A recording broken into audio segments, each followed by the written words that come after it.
Hello friends, welcome back to my channel. Mutton కీమాతో meat balls తయారు చేసుకుందాము. దాని ప్రాసెస్ ఏంటో చూసేద్దాం రండి. ముందుగా మటన్ కీమాని తీసుకొని మిక్సీ జార్లో వేసుకోవాలి. 1/2 కేజీ కీమా తీసుకున్నానండి. తర్వాత 2 ఉల్లిగడ్డల్ని తరిగి వేసుకొని ఒక 4-5 పచ్చిమిరపకాయలను కూడా తరిగి వేసుకున్నాను. అందులోకి 1 టేబుల్ స్పూన్ గరం మసాలా, ఒక 1/2 టేబుల్ స్పూన్ పసుపు, 1 tablespoon ginger garlic paste, ఒక 1/2 టేబుల్ స్పూన్ బేసన్ వేసుకున్నానండి. బేసన్ వేసుకొని ఇవి గ్రైండ్ చేసుకున్నాను. అంత మెత్తగా కాకపోయినా కొద్దిగా బరకగా పట్టుకోండి. అందులోకి కొద్దిగా కొత్తిమీర కలుపుకొని 1 టేబుల్ స్పూన్ చిల్లీ పౌడర్ కలుపుకొని బాగా కలుపుకొని పక్కన పెట్టేసుకోండి.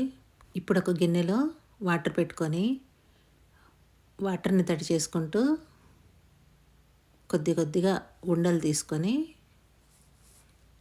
మీట్ బాల్స్ని తయారు చేసుకోవాలి.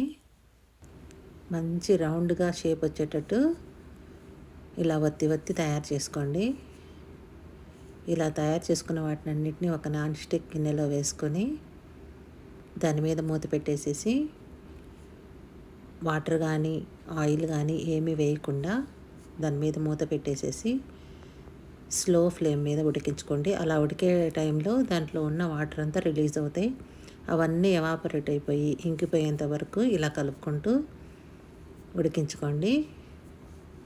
తర్వాత వాటిని ఒక ప్లేట్లోకి తీసుకొని ఆ గిన్నెలోనే కొద్దిగా ఆయిల్ వేసుకొని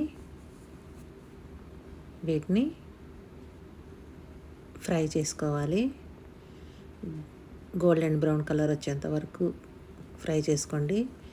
ఫ్రై చేసుకున్న తర్వాత వీటిని సర్వ్ చేసుకోండి. చాలా టేస్టీగా ఉంటాయి. మొదటిసారిగా నా ఛానల్ని చూస్తున్నట్లయితే సబ్స్క్రైబ్ చేసుకోండి friends. Thank you for watching.